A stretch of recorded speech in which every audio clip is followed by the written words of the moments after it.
other day you asked me a question about leverage. We can look at it briefly. This is your brokerage account, or we say this is your broker, and you have an account with your broker. You open up an account and deposit, let's say 100 US dollars, 100 US dollars with your broker. So want to understand the meaning of the word leverage. Let's say you want to trade gold using the $100 you have just deposited with your broker. Now, one thing you need to know is the $100 you have deposited, they are not enough to trade gold and make good money. So what the broker does is this. The broker gives you leverage. You will have leverage of 1 to 5, 1 to 10, 1 to 100, depending on the broker, because different brokers, they have different options. Let's say your broker gives you leverage here of 1 to 10. Okay, when you open your broker, you'll find there different leverage. Others can give you up to 1 to 400. So I'll just use an example of a few, 1 to maybe 1 to 20. You can also have another broker give you 1 to 100. Another one can give you 1 to 1,000. My broker can give you leverage of up to unlimited. This is very good and very exciting to some of us, but also it is a double-edged sword, as we are going to see. Now here, you have your leverage. The broker is offering you this leverage, 1 to 20, 1 to 10, 1 to, for you to trade and make money from the market. When you deposit your $100, 10 to 1, that means you get your 100 US dollars and you multiply. Now this one will be, let's say, so if you multiply 10 times $100, the leverage of 10 to 1, that means you're multiplying 10 times $100. That's 1,000. So this one, we are going to multiply, you multiply 10 times the $100, 10 to 1. You get 10 times the amount of money you deposited. It's going to give you, that is $1,000. It's giving us how much? 1,000 USD. So it gives you $1,000. Are we together? Yes. Now this $1,000, the broker gives you, it's just buying power. They have not given you that money to take it. You just use it as what? Buying power. That means you can use this $1,000 to trade any asset you want to trade. Because there are some other assets that's a higher margin. That is, in order for you to open up a position with your broker, it requires some good amount of money. So if you don't have that money, you use leverage. You use it as buying power to trade assets that require a lot of money. Yes. So this is your margin buying power. So simply get the amount of money you have, multiply by the leverage you have chosen to use with your broker. It gives you the buying power. Now, at times you realize when you click on an asset, let's say maybe you want to trade with 0.1 lot size, or you want to trade with 1 lot size, the broker will always tell you the margin requirements that are needed to open up a position. And these margin requirements, they'll always be different based on the leverage you're using. Someone who has an account $1 million and is using a leverage of 1 to 1 is likely to trade any asset and open up good lot sizes. But you who has small money, let's say maybe you have like $100, you will be restricted from trading some assets that require high margin requirement. Yes. So the buying power that you need to trade some bigger asset, the broker just gives you buying power. So this $1,000 is for you to use it in trading, but you cannot withdraw that money. You are only to use it in trading after you give it back. If you're using leverage of 20 to 1, you're going to have 20 multiplied by 100 and it gives you multiplied by 100. Then this is 20. So if you have 20 multiplied by 100, you get how much? 2,000. Yes, you're going to have 2,000 US dollars to trade with. So the same thing applies to this, to 100. You will have 100 times 100, which gives you how much? 10,000. $10,000. 10,000 USD. Are you seeing how good leverage is? Then you have 1,000 times 100, it gives you 100,000 USD. That is buying power. Then we have unlimited leverage. You multiply by your money.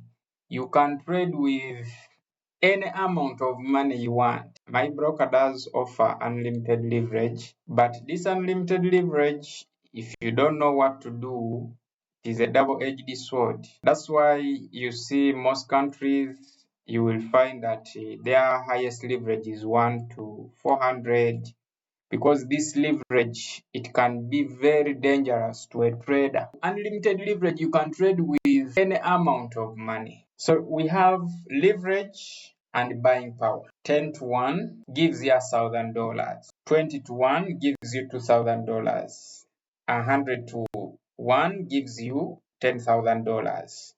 1,000 to 1 gives you 100,000 US dollars. This is your leverage. Then if you're using unlimited leverage, then you can trade with any amount of money. Leverage has both positives and negatives. Let's say this is you're trading gold or any currency pair. Let's say you're trading ZAR USD, which is gold spot. You're using a leverage of 1, let's say 1 to 1,000, and the lot size is a standard lot size. Let's say one lot size. Let me say one lot size. Lot size or 100 units, 100,000 units. Now here we are trading and we say, should we use gold or we use another currency? We use currencies. Which one should we use? GBP, JPY. We use GBP, JPY. So you love trading GBP, JPY. Okay, let's use GBP, JPY. GBP, JPY. So let's say GBP, JPY is at maybe 123.40, and we say this GBP, JPY price drops from 123.40, it drops to it goes to 123.30. How many pips are here? These are Those 10 pips difference. 10 pips difference, yeah. So we have price drops by 10 pips. If you were shorting this market, we say using a standard lot size, 1 pip is how much money? $10. So for 10 pips, it's going to be 100 US dollars, right? Because we say using a standard lot size, 1 pip is $10 per pip movement. So for $10, if price drops by 10 pips from 123.40 to 123.30, that is a 10 pip difference. Then that's $100. Those are $100, isn't it? So the same thing also applies here. You have the same pip movement, you have price drops. I mean, now for this case, they're going long. Here price dropped. Now let's say here price appreciated. Here price did what? Appreciated. Let's say here dropped, appreciated. Price appreciated by 10 pips, and then here depreciated. So here price depreciated by 10 pips, and here it appreciated. This is what we have. The same thing applies to this. You still have 10 pips, isn't it? So when price appreciates by 10 pips, you are still making or losing the same money. Now let's look at this one. You have 1,000 to 1 leverage and you're trading with one lot size, so the margin requirement that is needed to open up, let's assume you have made the requirements, and then the broker allows you to open up a one lot size position on GBP JPY. This is what is going to happen. If price drops by 10 pips and you are in for buys, you're already down $100. And if price goes in your direction when you are in for buys and price goes in your direction by 10 pips, then you're going to have $100 on your account. So now the thing with leverage is this money you're making, it goes on your account. And the same money you're losing, it goes away from your account. Now, you who had deposited $100, this is what your account is going to indicate. What is that? Margin call. Margin call. Even before it taps into 100. Remember, when you're placing a trade, you always begin from the negative. So the broker charges you for the spread.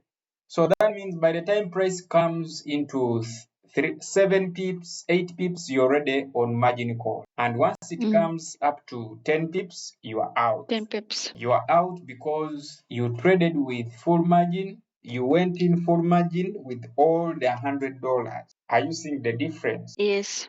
So the money you make using leverage, the broker gives you leverage. But that money is not yours to withdraw. You can only withdraw when you have made a profit by using the broker's leverage. The broker just gives you buying power. I have given you buying power with your $100. You can now trade using 1 million. They give you just leverage. They just give you buying power. But they give you just enough so they don't also make losses, right? The broker doesn't make a loss based on what I've just showed you here. You have deposited money with me. That is $100. I've deposited my $100. Yes. And I tell you that for me, I'm willing to offer you leverage to trade any asset you want. You then go and trade GBP JPY. You can enter with any lot size, but here I've used an example of one lot size. And you're targeting that you want to make 10 pips, or you're targeting any pips you want. The broker can only allow you to use their money, but they cannot allow you to lose their money. That's why when you are placing a trade, you make an agreement with the broker and say, I'm buying GBP JPY and I'm using a stop loss of 5 pips equivalent to $50. If price happens to go against me, get me out of the trade such that I can only lose $50. That is an agreement you're signing with the broker the moment you're going to place a trade. So margin call comes in when the amount of money you're using to trade is not enough. It's when you've exhausted your equity portion. Yes. Then it will call for you to add more money on your account. If you don't have, you blow. That's why I told you that if you want to trade peacefully, you need to learn how to calculate, how to come up with a lot size. I don't expect you to be having $100 and you are taking one lot size, but you don't even know how much money you are likely to lose or make. If you have $100 and maybe, okay, you say, I want to go in with all $100. You need to know how to calculate a stop loss, knowing that if price come here, then I get out. But if price is just within, I can still be in. So you need to know how to calculate a lot size. You need to know how to measure the pip. Because the first thing before you place a trade is for you to find out how much money am I going to lose if the trade goes against me. That is the first thing. Even before you think of the take profit, before you think of how much money you're going to make, is to ask yourself, how much money am I willing to lose on this trade if it doesn't move as I have predicted it? As I predicted. That is the first thing. Now, if you ask yourself how much money am I willing to lose, it shouldn't also be the whole of your account or more than the percentage you put in your rules that this is how much money I can afford to lose if the market doesn't move on as I have predicted it. You can have a good analysis, but price doesn't move the way you want because of other reasons. So that is it with leverage. It is something small, but you need to understand it. The broker gives you a leverage of 110 to 1. Just multiply it by your money and know how much you are going to trade with. Are you together? Yes, yes. So don't go and trade recklessly. You need to know these things. They are very important.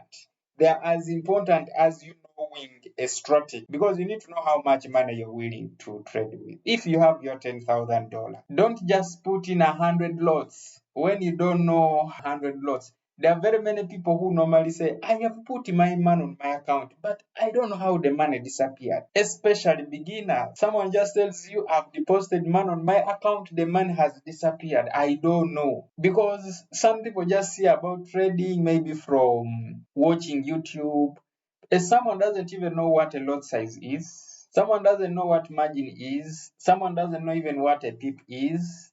He or she doesn't even know which asset I'm trading, and you find someone depositing money to trade. That money will disappear like water. Now, just like an example I've just shown, if you're trading one lot size with gold, 30 pips, that is how much. So I think we have now covered the part of risk management fully.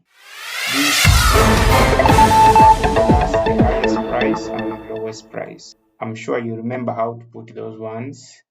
Now let's go to the lower time frame and try to see how we can measure the pips for gold. So this is it. You can see gold is here. So for gold, what we do is this. For every dollar change, let's say price is at, here it was at 4,204. And we are seeing the lowest price it has reached since morning is 4,135. Are you together? So for it, every $1 change, we count it 10 pips. So that means if gold moves from 4,204, it drops maybe to, let me say, 4,180. Now leave out these other figures on the sides for now. So if you get 204 minus 180, what is the difference? The difference is 24, right? So we say gold has dropped by 240 pips. For it, the pip count is not like we count it by the dollar changes. Each $1 change in price is equivalent to 10 pips. That is for gold. Let's see if I put my pip calculator here. If it moves from 1, if it puts on, like if it moves from 204, it comes to 180. The difference is $24, so multiply by 10. Those are 240 pips. If it moves from 1 to 50, those are 500 pips. So if we were to count how many pips it has dropped since the market opened, you can see it has come up to 135. So if you do the difference from 204 minus 135, it gives you 69, which is equivalent to 690 pips. 600. Yes, so that's how you count gold. And that's why you see gold gives a lot of money, especially when someone is trading it. Price moves just from there to here, you are in a one lot size. So for every pip movement, we say it is, for every one price change, $1 price change, we say it is equivalent to 10 pips. If gold moves from 4,000, let me say it moves from 4,100 here, and it comes to 4,120. Those are 200 pips. Its pip count is not like these other currencies, its pip count is different. So those ones become 20 pips. These changes you're seeing here, these are dollar price changes. Remember, if you remember the definition of a pip here, we just measure the price movement of gold in dollars. These prices are in dollars, are in US dollars. The ones on the sides, they are not pips. These are real values, gold values in US dollars per ounce. So the changes, just know each $1 price change is equivalent to $10. So when you trade gold and you see, the reason why you see many people trading gold is because it can give you money within a very short period of time.